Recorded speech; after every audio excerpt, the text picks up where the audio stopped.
That James. can be a bit of a Not sure how to rename myself. difficult. That's good. You're in. That's brilliant. So as I say, what the format's going to be? I'm the moderator. James is going to give a brief presentation outlining the case for what was the title again, Jamie? Evidence for the historical resurrection of Jesus Christ. Yes. Is there any? And after that, then it's open for discussion. Now, obviously, the nature of open discussion is that we can it's easy to interrupt each other and whatnot. So historical evidence of Jesus, Wikipedia.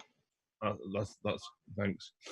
So anyway, we'll hit off. So could I ask everybody to mute themselves for this first part while Jamie is giving us his presentation, and then afterwards, when you want to say something, unmute yourself, and then we'll just go in with that. Now let's just make sure we all understand. None of us are experts.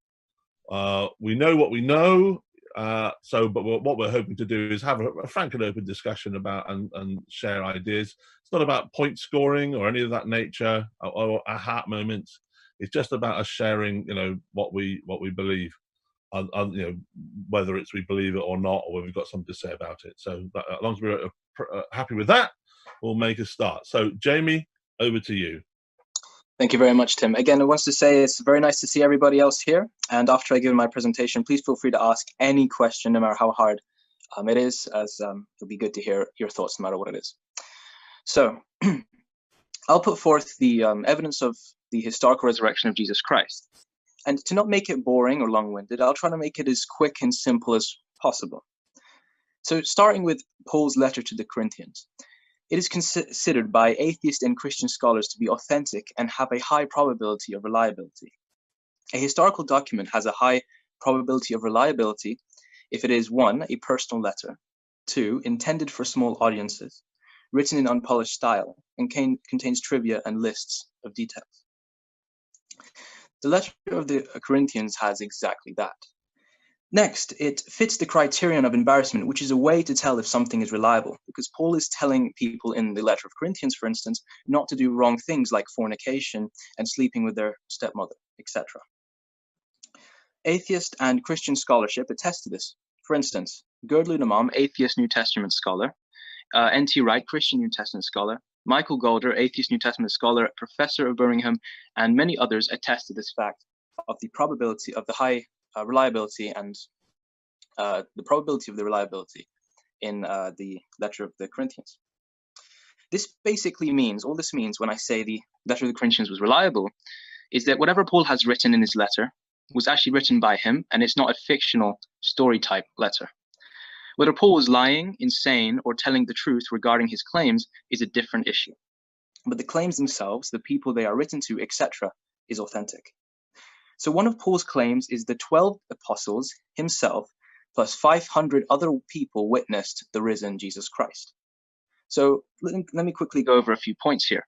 How do we know Paul isn't lying about this claim? Well, firstly, he himself had nothing to gain out of lying. He would have suffered hatred and torture his whole life for simply believing this. There are extra biblical sources that attest to Paul and Peter, he is one of the disciples, martyrdom. For instance, extra biblical source like Clement of Rome, for instance. So a simple question would be, why would he go through that for a lie he made up?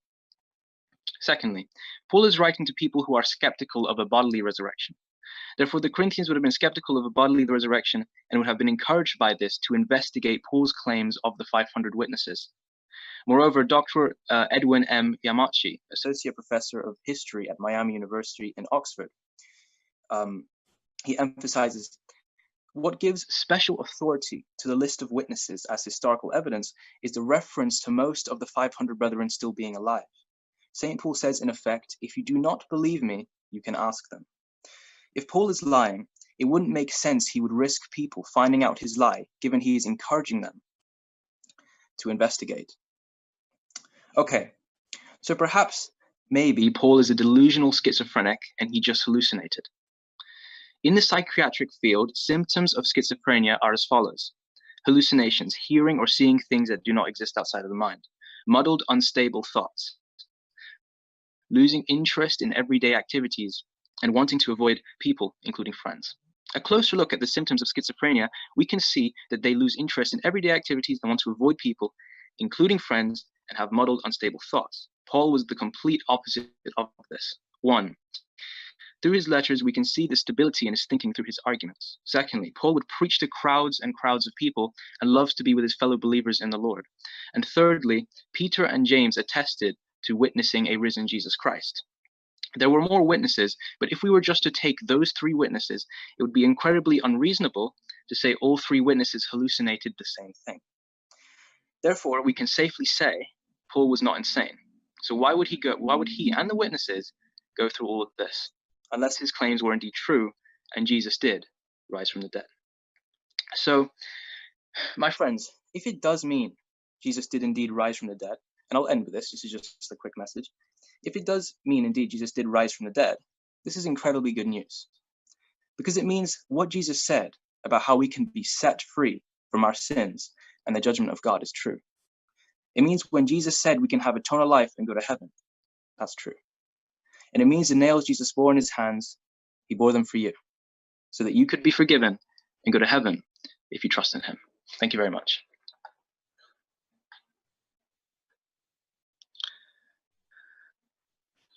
You're muted, Tim.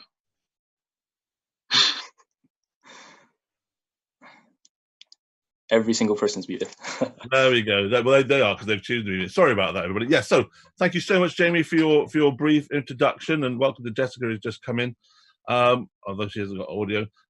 That's really interesting. So we're going to open up discussion. I did notice that when you said about Corinthians, you talked about the probability of the reliability. Mm-hmm. Isn't that sort of like a long-winded way of saying you're not really sure? So when we say high probability of reliability, this is a phrase that scholars would use to indicate if something is reliable. But they only realm it in history, they realm things or base things on probability.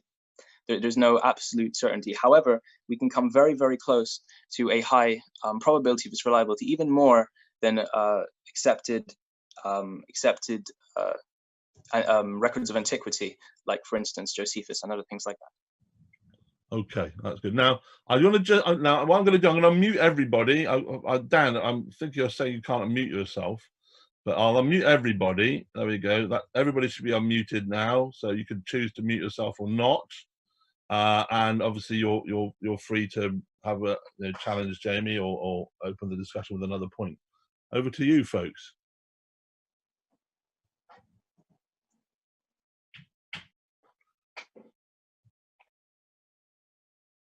Thank you.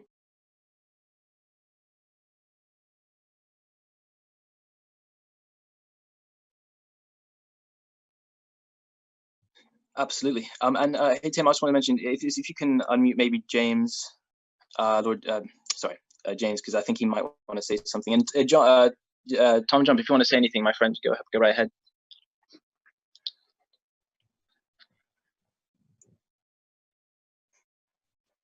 Tom is unmuted, so he's okay to speak.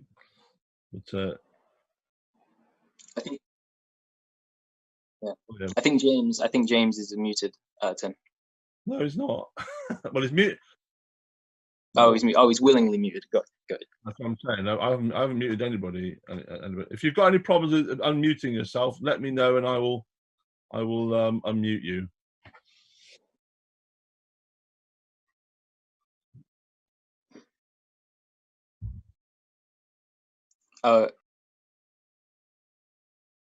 Right. Okay. Let me. None of them can. Right, okay. I've unmuted Joel. Let's do that again. Every time I unmute him, he gets muted again. Yes. Is he? Right. Joel, unmute. I don't know if you guys can hear me though. Yeah, we can hear you. Let me do that again.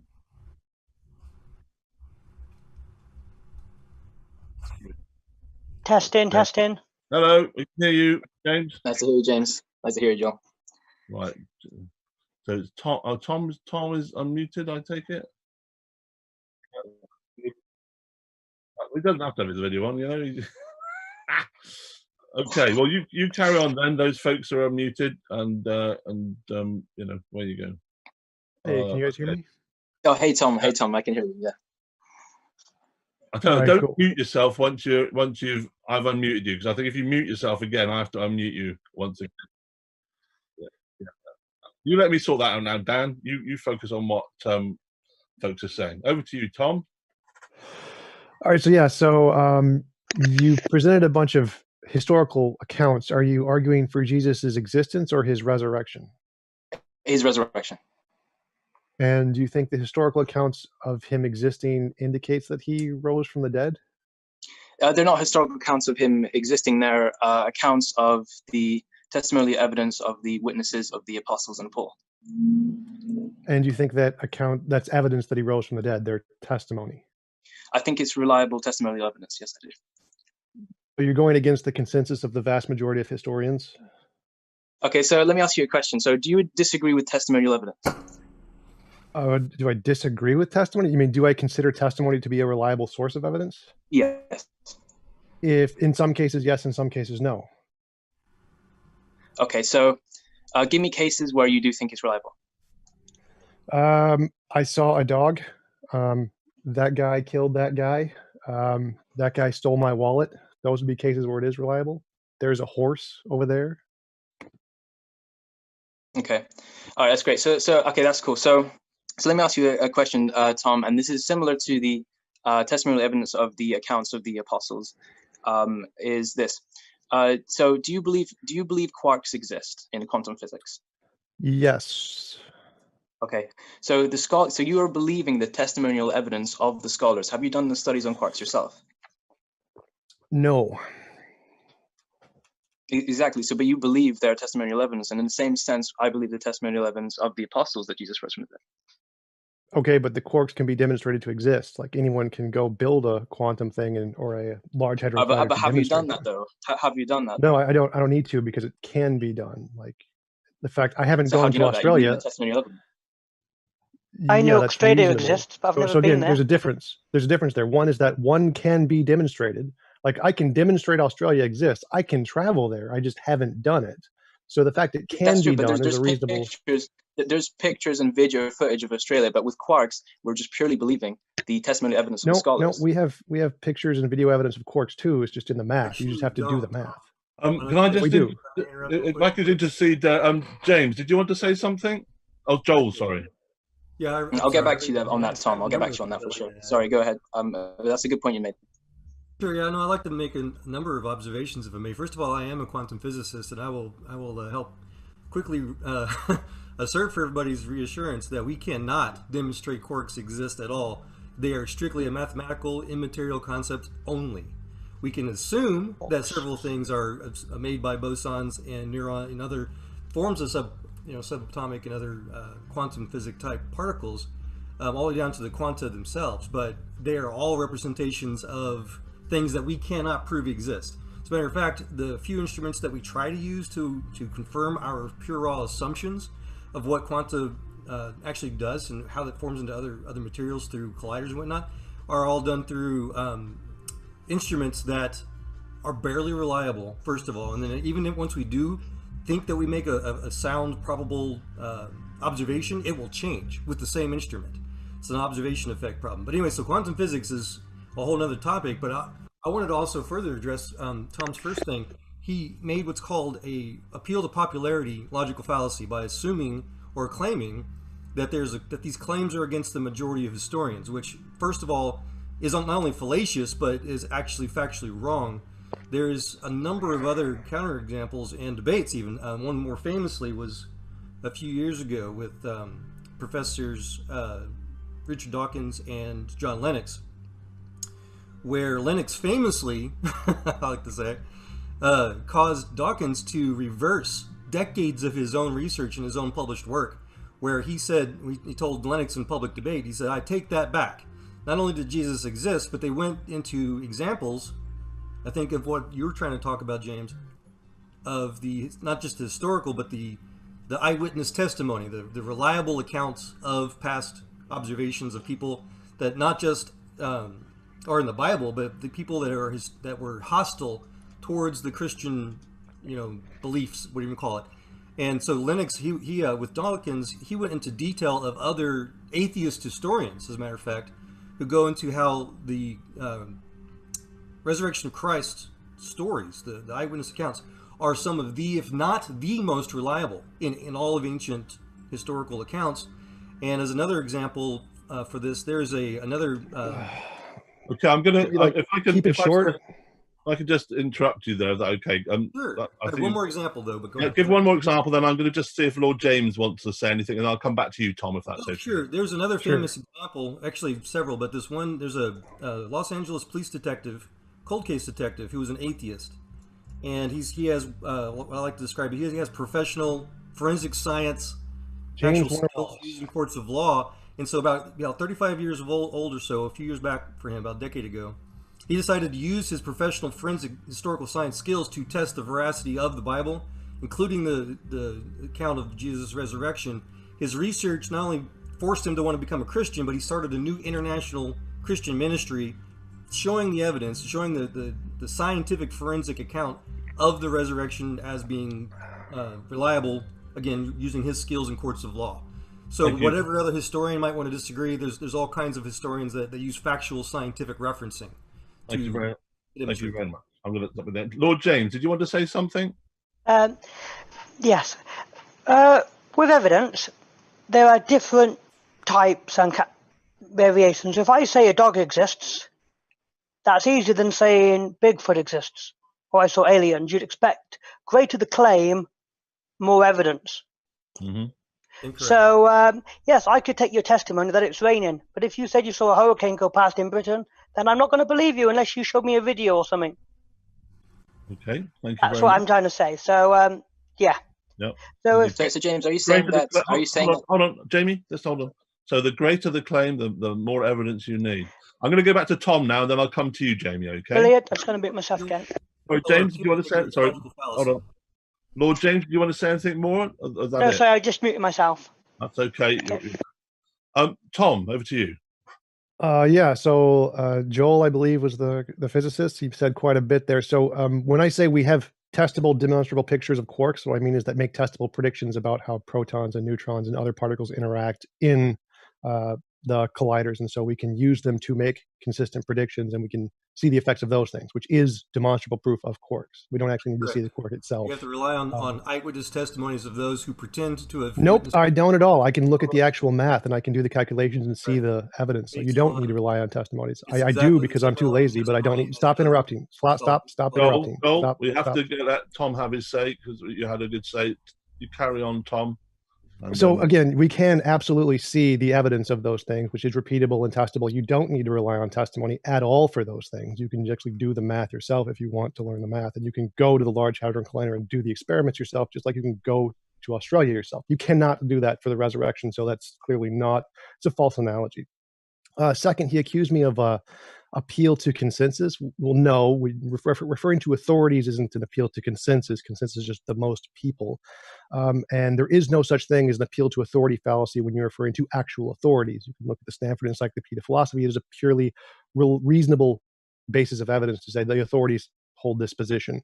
John Lennox is not an authority on history. The vast majority of historians do not support his position or his interpretation. Yes, Jesus is one of the most well-attested characters in history to have existed.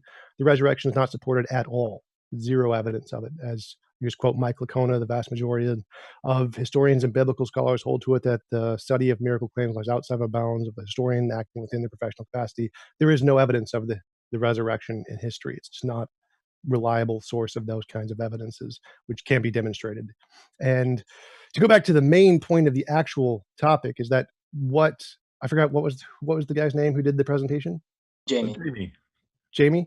His presentation you presented seems to be creating your own set of criteria that you're using to assess the value of the history, and it's rejected by the actual experts in the field. They don't use that same methodology because it's unreliable.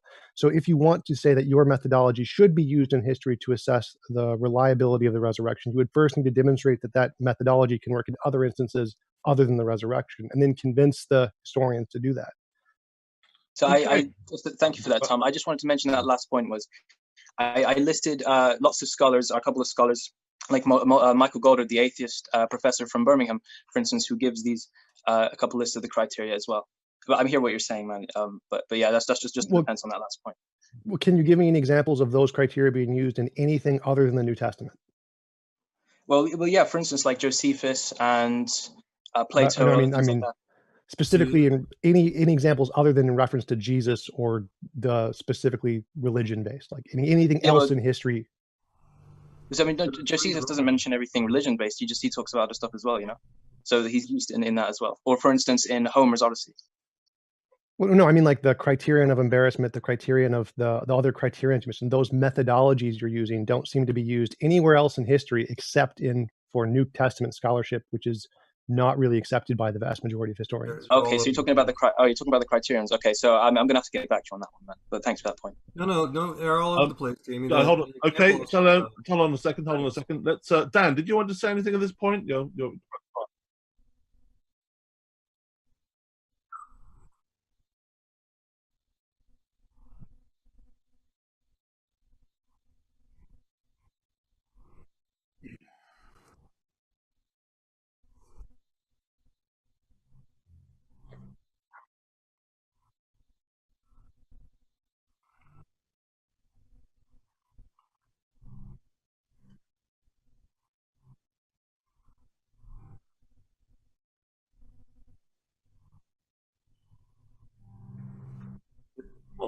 very much. So you make an assumption about that.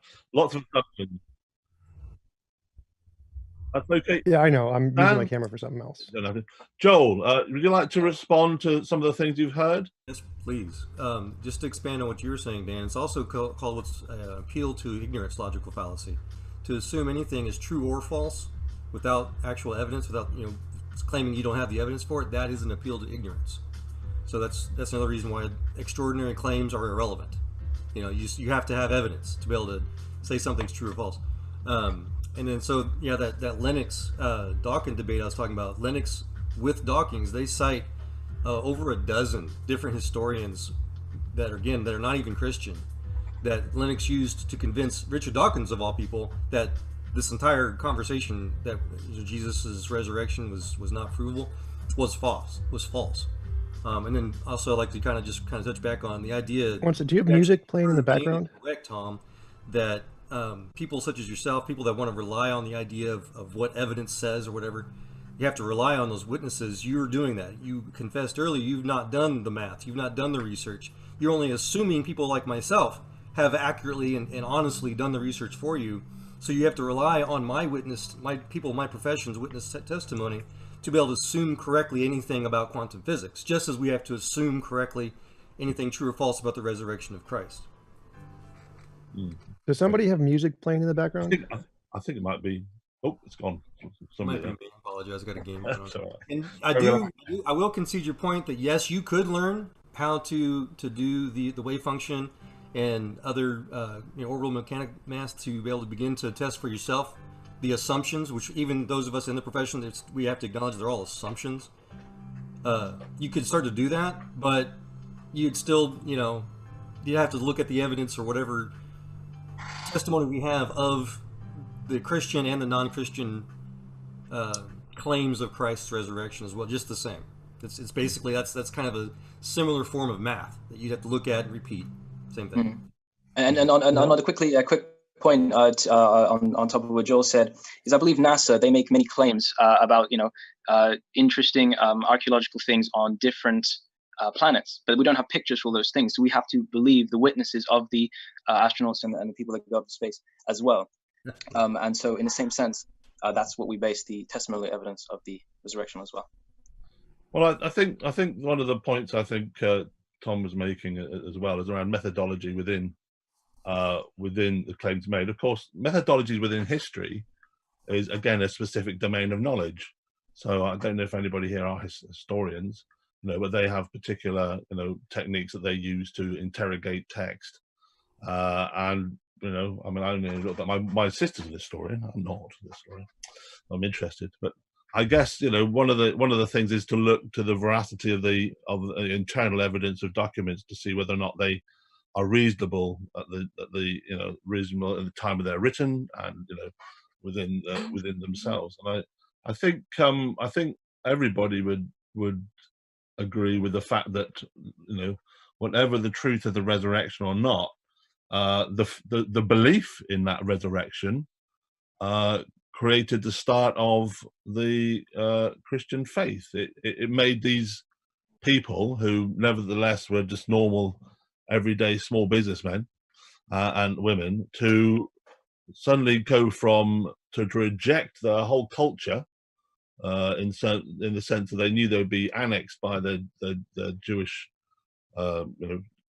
families and things, and pursue this person whom they believed had risen from the dead, and they were willing to die for that, and did die for that early on, all accounts. And for if you take the historical, day of Pentecost, if it happened, and there were 3,000 converts on that one day, 3,000 Jews suddenly turned their back on several thousand years of history and decided to follow a dead guy who they're saying rose again from the dead. And it transformed their lives, and obviously transformed the whole of history, because here we are, and it's a major religion. So I guess the closer you get to the beginning, maybe you get further nearer to the truth. And I guess that's one of the questions, isn't it? Do we have, it is part of the evidence is the impact of the resurrection? Because everybody else, Muslims, you can take them to the tomb. You go to the tomb.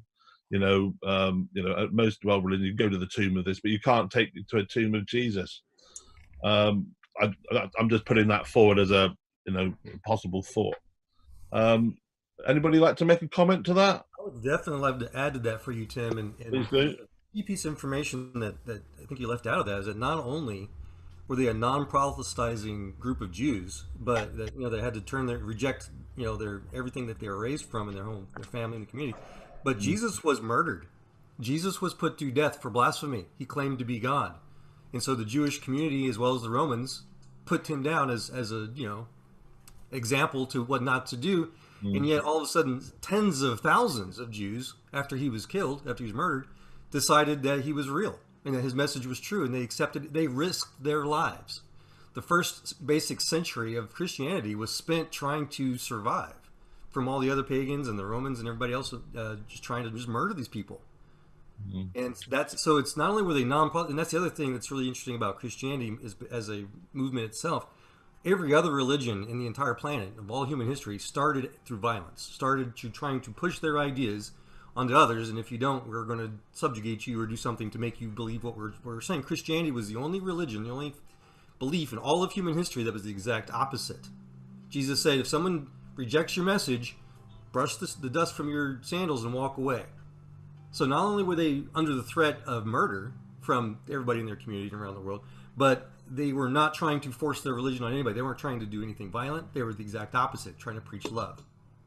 So by historian or counterexample methodologies, as we're talking about, Christianity should have died as one of the smallest, weakest religions, movements ever, in the history of humanity. But no, like you said, it's one of the more popular, more I guess it comes back. I mean, I don't know what you think about this, Lord James or Tom. What evidence would we need for you to be convinced? Because obviously the trouble is, I guess even nowadays, even if we had video evidence or things, we might say, well, it's been doctored. Who knows? But is there any evidence that you would accept? Lord James, do you want to say something about that? Take Julius Caesar. I could accept Julius Caesar existed. I'm not completely convinced he existed, but I can accept that based off the claims around him.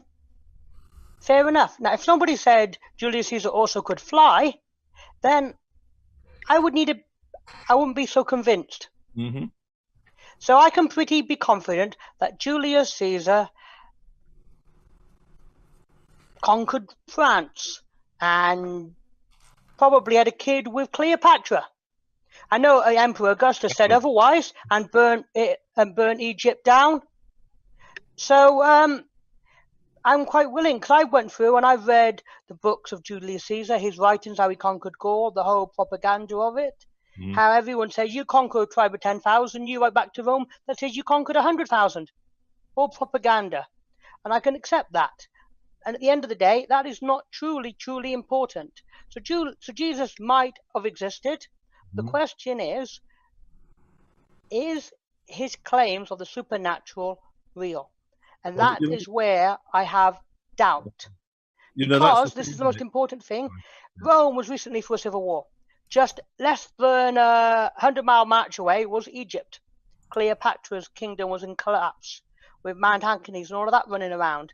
And all these wannabe Romans, the slightest supernatural whiff, and uppity Roman would have been all over it wanting power. Do you think the new Augustus, trying to pop up his rule, everyone everywhere would have been all over it? Rome weren't scared of other gods. When Roman troops marched into other land, their soldiers were pretty capitalistic. They would pray to anything that stood still, because they wanted every opportunity to win a battle. Mhm. So if anybody said, "Oh, guy's just been resurrected over there," don't you think the Roman army would have thought, "Fantastic, we get to have less troops, less body armor, Well, get fighting, you get to come interesting. back alive." Although, of course, as you know, Lord James, as you have looked at these things, that you know, various Caesars, you know, implemented various things, and under Domitian, they sought to wipe out Christians, and very almost did, strange enough. But you know, there we go. Christians are This still was around. that time period of Pacific Yeah. Roman. It's interesting you say that, because it seems to me that the fundamental question about the resurrection evidence or not is goes into the supernatural. It's something beyond what we would understand would be our normal experience from day to day. I don't know, Tom, did you want to say anything?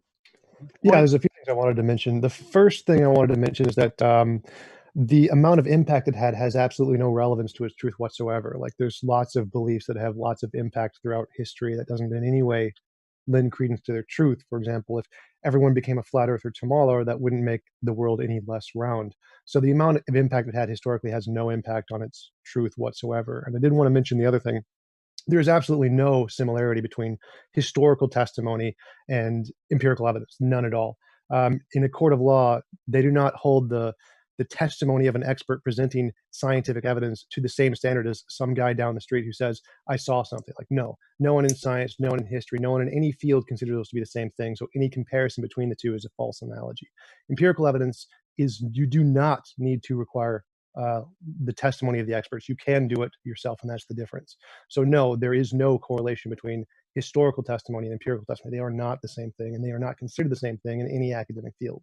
So you validated your original argument in that you require, you know, the multiple witnesses or a plethora of opinions, as you were just talking about, to be able to establish truth. When you said majority, I have no idea what you're talking about. Like, my position is that you need novel, testable predictions. You asked what I need for evidence to convince me that Jesus is true or God is real or whatever. You need novel, testable predictions, which is the exact same criteria we hold for science.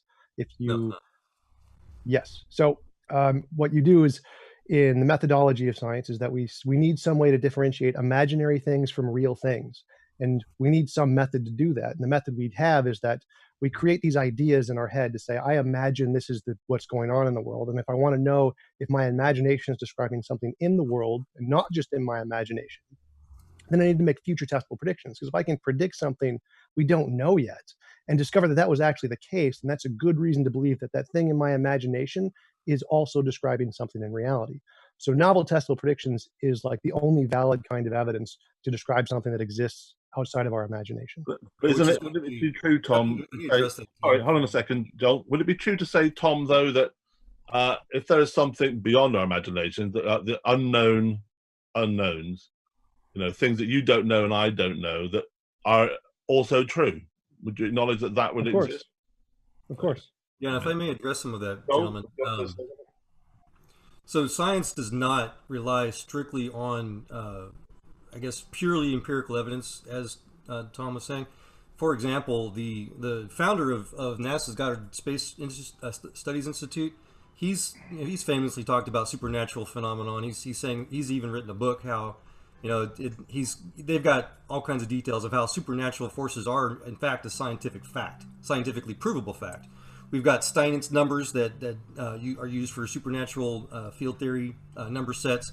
You've got Max Planck, the founder of quantum physics, where he's written volumes about how all of his research into quantum physics that we still rely on today, all it does is prove that God exists through the supernatural management of and controlling of the wave function, coherence, collapse properties, all kinds of different, the different quantum spin stuff, all these things that require supernatural forces that they've invented the math for out of their imagination, that everybody in this field of quantum physics relies on still today. And we can go on and on. Penrose, Roger Penrose, he's got a book out there talking about the scientific supernatural proof and he's measured it down to the minimum entropy rate of how God specifically reversed the basic quantum gravity pull of photons to be able to allow the universe to be expanding the way it is. He measured it, and it's published. It's something. Mind if I interject there? In the 80s. So all these things that people want to say, oh, you have to have empirical proof. You have to have repeatable, and it's true. That's what science. That's what Bacon started the scientific method with. The Christian scientific method states that yes, you have to have repeatable, observable, empirical evidence in real time, but it is not something that's just something outside of or inside of imagination or outside of imagination. Everything in science, including the mathematics that we use for itself, is scientific not method. Concrete. It's not material. In fact, science proves the entire universe is immaterial. Mind if I interrupt there? Because you already put a lot out there. So and scientists have been talking about this for over 100 years.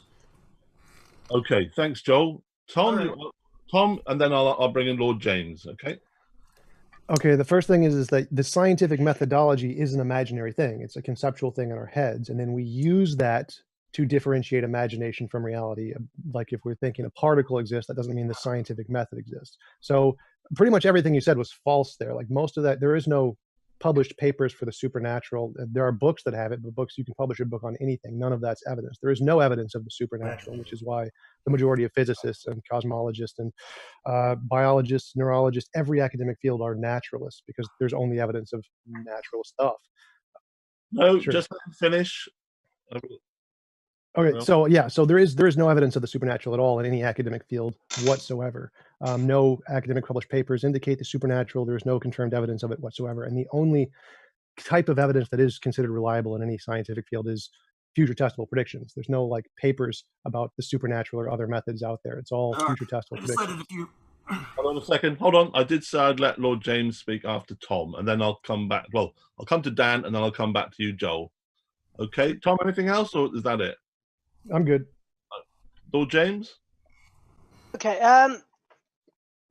If I give you two supernatural claims, for you to be able to show me a repeatable demonstrational way how you can prove Santa Claus or unicorns or the Loch Ness Monster, for you to be able to take each claim and definitively state using a consistent method, then I would be a bit more consistent. But I found religion to be always gives their particular religion or belief special privilege. So, and if something's been mapped and understood, then it's no longer supernatural. There. Thank you very much, Lord James. Mike. Dan, did you want to say something?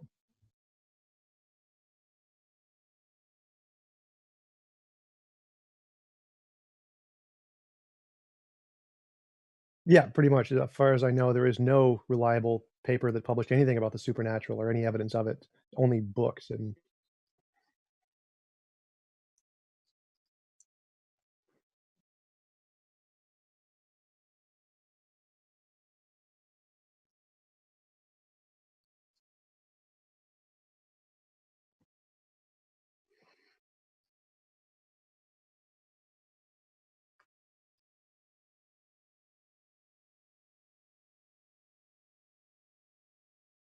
I don't think UFOs are considered supernatural, and the fact that we can't explain something isn't evidence of the supernatural. It's just evidence we don't know something. So neither of those are indicative of supernatural.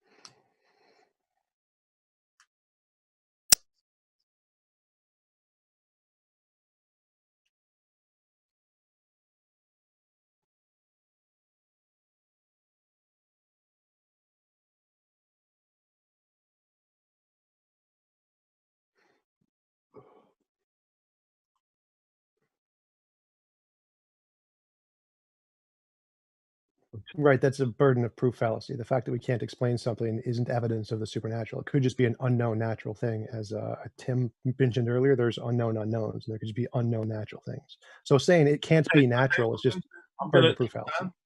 Joel, do you want to come back on that? And Jamie, do you want? I'll come to Jamie after Joel.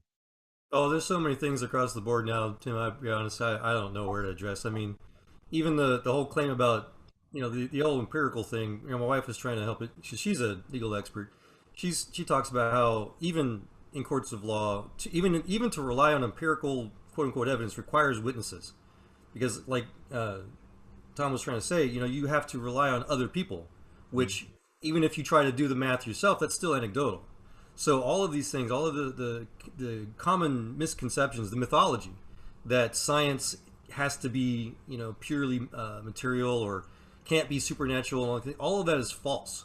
All of the founders of every single scientific field that man has ever achieved, from Mendel's genetics to, like I was mentioning, Planck's quantum physics, all of that is based on scientific empirical evidence that they've presented for the demonstration of the existence of God. And not necessarily Christian God, but just of God. It's just theists. So, and it's just sad to me, those of us in science that actually do care about these issues, that these things just aren't known. That people either shield them from their current religious beliefs today, or they just don't care. I don't know which, but regardless, there is a tremendous amount, just volumes of what science can and does. And for people to say what science can't do shows that they're outside of science, essentially. So, as an example to James's example, was it Lord James? Unicorns, they're not mythology. They are not supernatural. They're just because the founder of taxonomy, who by the way was another Christian, labeled rhinoceros as the scientific name of the unicorn. The Hebrew language, the Hebrew culture is replete with a physical creature. Some of them, you know, there's all kinds of speculation because it's so old. It could have been in a single-horned Antioch. I mean, there's all kinds of ideas of what it might be, but it wasn't I was referring to a Disney character. Excuse me? Like a Disney-style unicorn. Right. It's like Santa Claus, for example, was never Santa Claus until Montgomery Ward created him and Rudolph the Red-Nosed Reindeer. Before then, he was an actual physical, historical figure. I forget his real name now, but you know, he was a saint. And he was famous for centuries of going out and distributing gifts and helping children and you know, trying to present the Christian message. And then, so it was American commercialism that created Santa Claus. You know, the actual person is an actual person. But regardless, I just wanted to kind of stress that science cannot disprove anything. First of all, it can't prove a negative. And second of all, it does, in fact, scientists have been talking about for well over a century the fact that there are supernatural forces. Everything that we use from Penzias's cosmic background radiation to, you know, all of the claims that even atheists themselves rely on as, you know, supposed proven fact are all based on supernatural concepts. They're all based on immaterial mathematics. They're all based on everything that they say that they're against. Thank you very much, Joel. Now I think the time has come where we're gonna. I mean, I think I've been fascinated by the to and fro. May I mention one last point, or is no time? Jamie, I'm coming to you. You get the last word, Jamie. Okay. But I'm just reminded of you know, John Lennox. You mentioned John Lennox, and you know, obviously science is a great interest of mine, and but of course it is confined, you know, within its own methodologies, and you know, the why question is the one that always, you know, is the one that as human beings we seek an answer to, isn't it? And science isn't a place where we can often find the answers to the why question, which may be another thing, another talk perhaps. Anyway, last words to Jamie, and then that will close. So over to you, Jamie. So Tom, you've addressed that you didn't study the wave function or the mathematics behind the quark, but yet you believe in it. And in the same sense, you know, we believe in the testimonial evidence for the resurrection. So what would the difference be there if since you believe in the quark without doing any of the actual evidence, you just believe on the word of the scholars? How would you address that? Because I can. Like, I could do the math. I could actually go to the Large Hadron Collider and verify every part of it. I'm just too lazy to do it. Like, I can go to Australia. Like you haven't done it, right? You haven't done it. Yeah, but the fact I have, remember, you asked what the difference is. The difference is in one case, in the physics case, I can do it. In the resurrection case, I can't do it. It's impossible for me to do So that. last thing. So how come then you don't believe in it until you've done it? Because you're believing on the testimony right now, and then you haven't done it. But wouldn't it be more consistent to not believe in the quarks until you actually done the mathematics and the study of the wave function, and then believe in it? Yeah, it would be more consistent, but I'm too lazy to do that. I don't care. Okay, well, fair enough. Thanks, Phil. So yeah, but I'm going with the consensus of history here, or scientific methodology. You don't need that. As long as the experts can verify it, that's good enough. But So if you can have experts to verify the resurrection, that's good too. Just because a lot of people say it doesn't make it true, does it? Anyway, thank you so much, everybody. Thank you, Tom, Lord James, and Joel, and Dan, and Jamie, and others that have been on the call as well. Next week, this same time, we'll come back with another question, and I trust you might feel inclined to come and join us. So thank you very much, and wish you all a very good evening. Thank you very much. Thank you, Tom. Thank you, everyone.